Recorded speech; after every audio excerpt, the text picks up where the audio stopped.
has been spotted in the skies above our service area.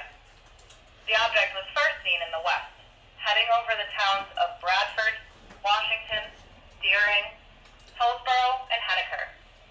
The FAA has further advised that the object then continued over Warner, Webster, Boscawen, Salisbury, Hopkinton, Dunbarton, and Ware.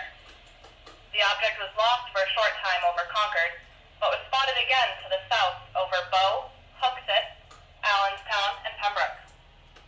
The object then turned to the north, headed over the towns of Northwood, Epsom, Pittsfield, Chichester, Loudon, and Canterbury. Local authorities in Boscawen and Pembroke also reported seeing a similar object hovering over the Pennacook Rescue and Tri-Town ambulance stations. Fire alarm has been authorized by the FAA to give the following description of the object. A sleigh, pulled by 9 reindeer, the lead one having a red nose, being piloted by a jolly old elf.